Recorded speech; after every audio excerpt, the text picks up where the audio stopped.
देखिए, it's important first of all to realize कि IMF है क्या चीज। यू सी आईएमएफ की जो असल जो उसके स्टेटेड ऑब्जेक्टिव्स हैं वो है कि it's suppose to help countries with liquidity problems, nothing else, that's it.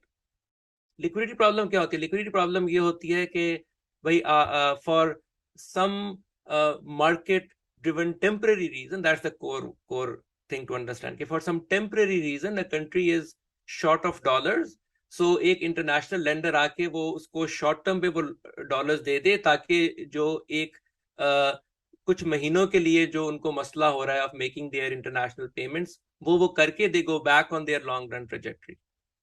Pakistan का मसला is, core problem is with the long run trajectory. तो वो तो आईएमएफ एज एन इंस्टीट्यूशन, तो पहली बात तो ये वो क्रिएट ही नहीं हुआ था टू सॉल्व दैट प्रॉब्लम।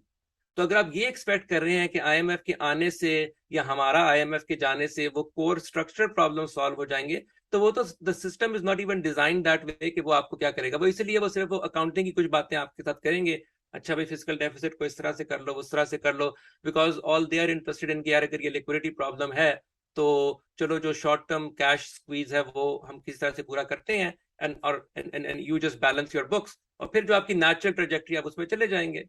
वो क्या कहते हैं? वो कहते हैं यार अगर आप नहीं सस्ती बिजली प्रोड्यूस कर सकते तो फिर आप महंगी बेचें अपने लोगों को। और वो आपको क्या कहेंगे? वो आपको सस्ती बिजली बनाने का तरीका तो नहीं सिखाएंगे ना। This is my point.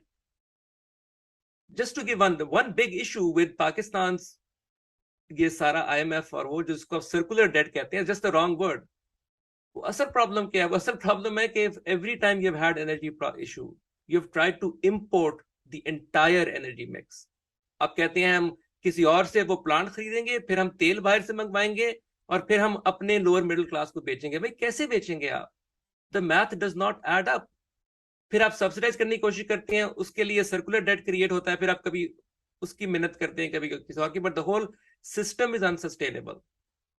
मैं इसलिए, this is why I go back to, यार ये किसी ने सोच के ये पहले सोचना चाहिए था कि यार ये where are we heading with this plan of for an energy policy.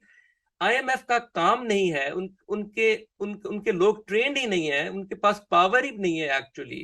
अगर वो ये कहेंगे तो यहाँ और शोर मचेगा कि नहीं, कि ये कौन होते हैं जी बाहर से आके हमें बताने वाले हम कौन सा प्लांट चला सकते हैं, कौन सा नहीं चला सकते।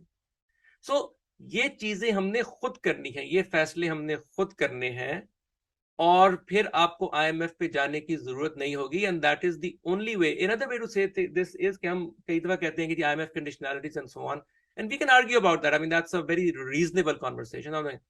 लेकिन I think the more important question जो हमारे लिए है वो ये है कि हम अपने ऊपर कौन सी कंडीशनैलिटीज लगाना चाहते हैं। भूल जाए आईएमएफ को। और इस वक्त हालात ये थे टू जस्ट टू कि पाकिस्तान, अगेन हकीकी आजादी और सारे वो नारे बड़े आसान होते हैं लगाने।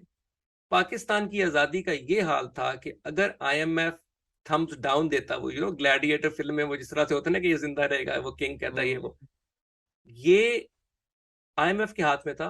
You were this close to becoming worse than Sri Lanka, because फिर तो श्रीलंका के पास तो आईएमएफ की ऑप्शन थी ना आगे। फिर भी अगर आईएमएफ कहता, and technically they could have, मैंने वही बात की, आईएमएफ अगर it's very interesting kind of technical question कि आईएमएफ तो सिर्फ लिक्विडिटी प्रॉब्लम को सॉल्व करने के लिए, IMF could have come and said यार आप लोगों का तो आप तो परमानेंटली आप इन डिफॉल्ट है, तो हम नहीं दे सकते आपको, सॉरी। बाकी साहब ने कह दिया था आईएमएफ नहीं आएगा तो हम भी नहीं आएंगे। सो दिस इज हाउ, ये रियलाइज करना बहुत जरूरी है, अगेन टू दोज हु जो असल में पावर में है, कि यार ये कोई तरीका है मुल्क को इस हद तक ले जाने का कि आपकी इंटायर सॉवरेंटी एक्चुअली जो है वो एक इंटरनेशनल फाइनेंशियल इंस्टीट्यूशन के हाथ में है। तो वो तो हमें उनका शुक्र करना चाहिए कि उन्होंने वो थम्स अप दे दिया, साइन, कि चलो कुछ महीने और ट्राई कर लो। But I think it's really, I don't think people, अभी तो डिटेल में हमने बात नहीं की, but the situation is really really bad. अगर वो रियलाइजेशन अभी भी नहीं आएगी तो ये एक्सचेंज रेट आप कंट्रोल नहीं कर सकते, उससे कुछ नहीं